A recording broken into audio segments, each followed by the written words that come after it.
I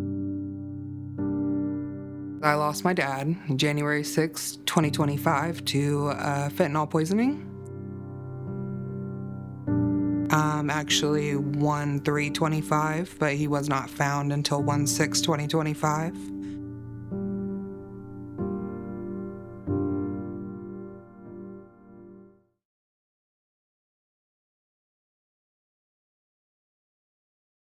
He was an amazing dad. He was the best girl dad a girl could have ever asked for. He always braided my hair. My mom never touched my hair growing up. My dad loved grilling, and he was a ginormous Chiefs fan. We always had family get-togethers at our house, and we would always have all of our cousins come and all of our aunts and uncles and everybody else who wanted to come. Everybody was always welcomed with open arms, and they always got a plate. They always got fed. They always made sure their kids were taken care of. My dad was addicted to drugs, but he always made sure that his kids were taken care of first and foremost before anything else in life. He always struggled with it my whole entire life. Not necessarily fentanyl, but also other addictions as well with alcohol and other drugs. And so my whole life I've been around addiction and people who have been addicted, and everything else like that as well. It was the only life I really knew. My mom was very responsible, but my dad, on the other hand, was the one that always wanted to go do stuff and, always wanted to go hang out with his friends. Well, with drinking usually came drugs, and unfortunately, he wanted to choose pills over anything else after he got to the point where he got super drunk, and that's what unfortunately took his life. My dad always made sure to hide everything from us. So growing up, I actually didn't know that my dad was an addict. I didn't find out until probably my teenage years when I had to move away from Kansas.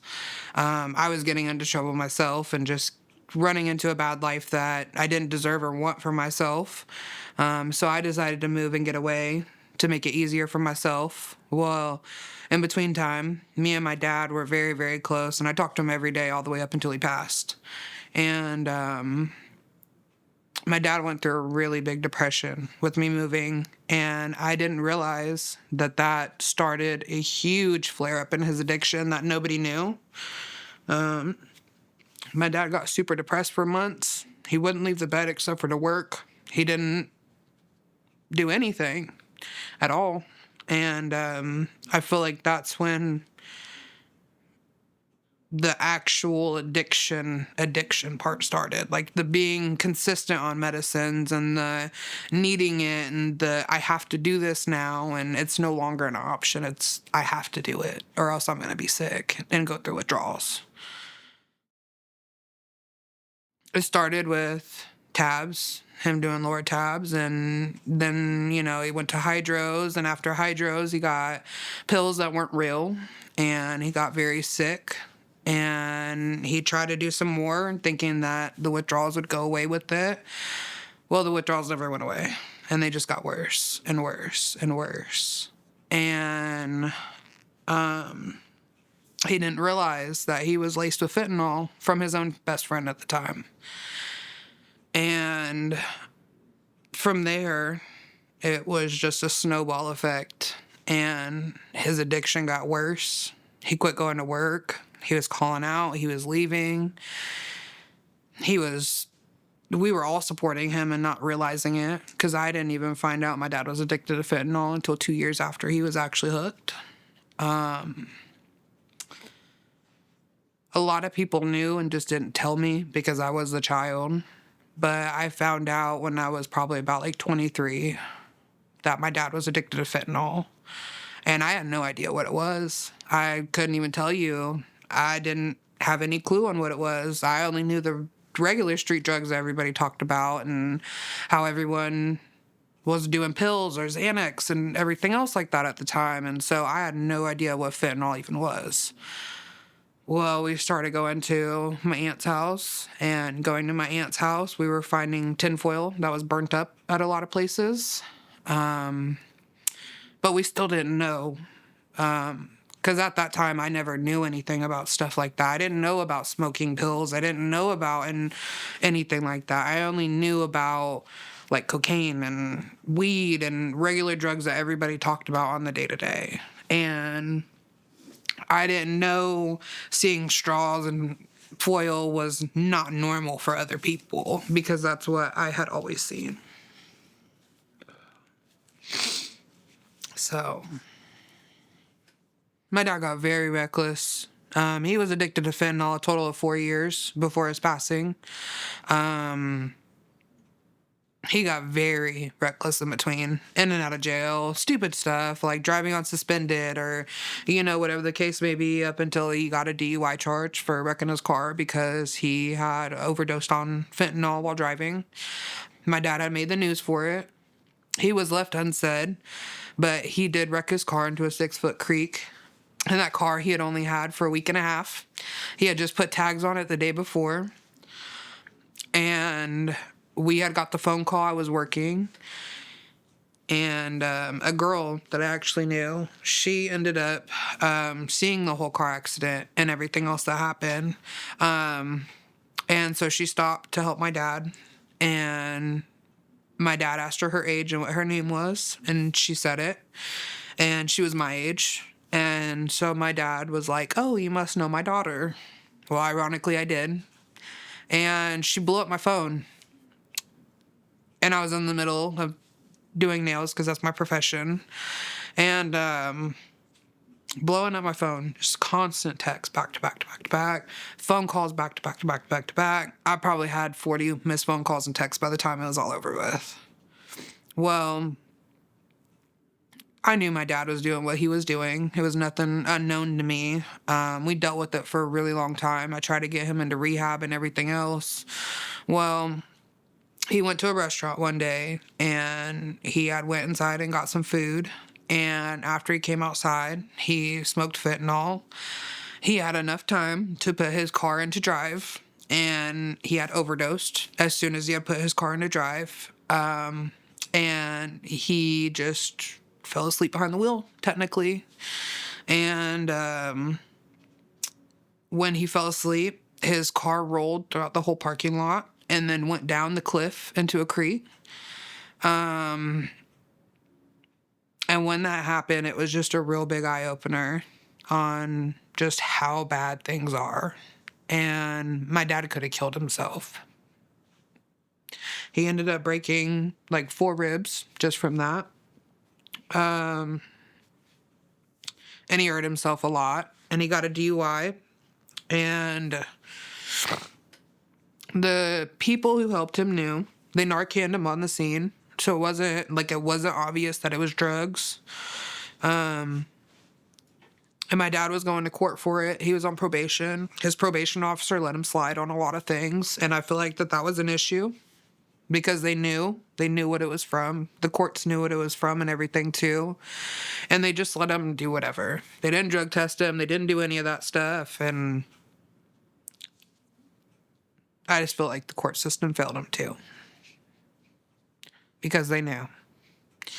And actually the day after my dad was found deceased, he was supposed to go to trial for his DUI and be sentenced for it that next day. On January 7th.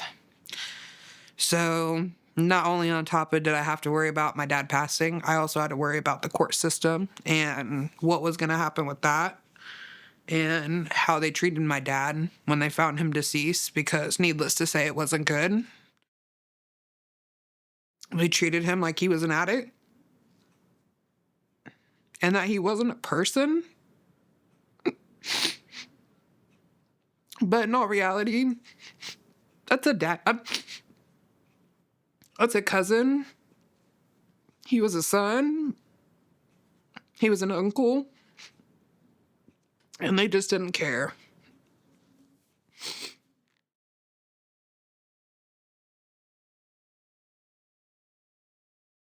So we got the first snowstorm of the year here. And it got so bad that our whole entire... everything was covered in snow. So much snow that you couldn't even see anything. It was just insane. And they ended up closing down the highways. Well, I tried to call my dad. I tried to message him. I would send him music because that's what we did all the time. We always sent each other music and just, funny stuff, YouTube reels and whatever. Well, I picked him up the Friday before he had passed, and I'd give him a ride. And I had dropped him off, and he seemed a little off, but I just thought it was like seasonal depression coming on or something. And I didn't look into it, unfortunately. And I tried to call him the next day, and he didn't answer. And I just thought maybe he was sleeping because it was early. I mean, I always called my dad early in the morning. And he didn't answer. And my dad always answered. My dad always called me back. He texted me back. It didn't matter what he was doing. He would drop everything to answer his phone to make sure that he knew that I knew something. And he didn't. And I just felt a horrible stomach pain that whole weekend. And I couldn't shake it at all. And I've never felt that feeling ever in my whole entire life. And Sunday rolled around and it just snowed even more and more and more. And a couple actually ended up passing away on the highway because they wrecked their car off the road. So Sunday rolled around and I was going to do that, but then they had just released that the couple had passed. And so I didn't drive because of that. And so Monday morning, after I didn't hear from my dad all weekend, I called my aunt. I told her it was an emergency. You have to go over there. You have to go check on him. And that was when we found him deceased. My uncle was actually the one who found him. My dad had been sitting for 48 hours before we had found him. So, of course, rigor mortis had set in, natural causes. So I was not allowed to see my dad after Friday. I knew my dad was doing fentanyl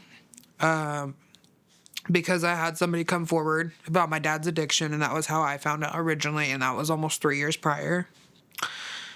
When my dad was found deceased, he was found with tinfoil wrappers and straws around him, as well as fentanyl powder. And it took them almost a week extra on time to do an autopsy than what it normally would because of fentanyl.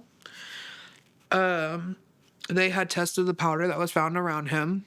It tested positive for the illicit street version of fentanyl and also regular fentanyl in the system as well. Yeah.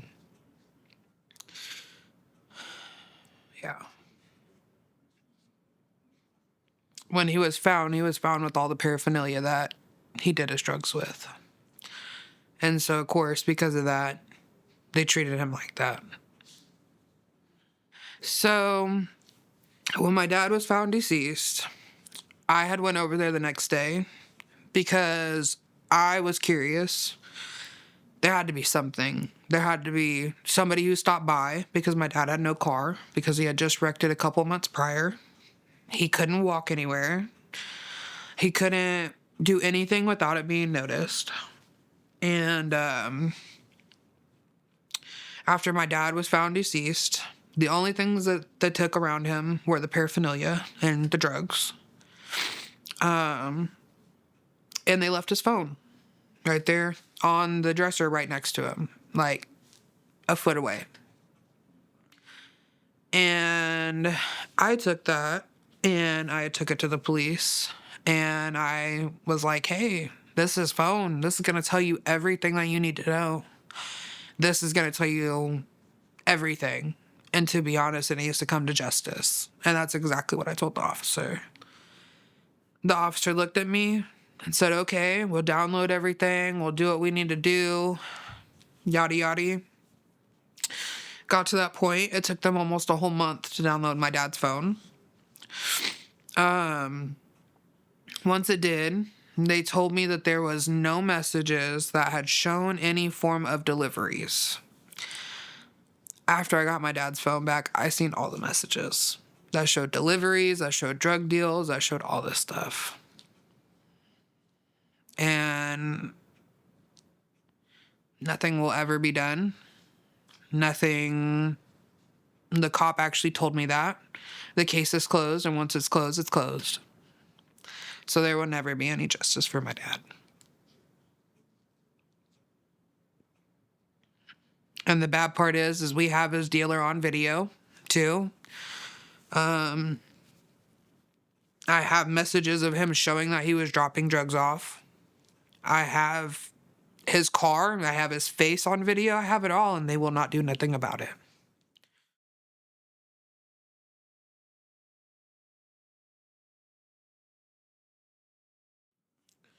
I think it helps by being around people who have lost somebody suddenly. Because I feel like when your parents are grown and they live their whole life and they die in their 80s or 90s or whatever the case may be, I feel like it makes it easier. But my dad was 44 and he passed away. He never got to walk me down the aisle. He will never see my future kids. You know? That's stuff that I think about. For sure. Since January 6th, my life has been at a standstill while everybody else's just turns. And, you know, it's just, you got to find your rhythm again. That's just what I'm trying to do.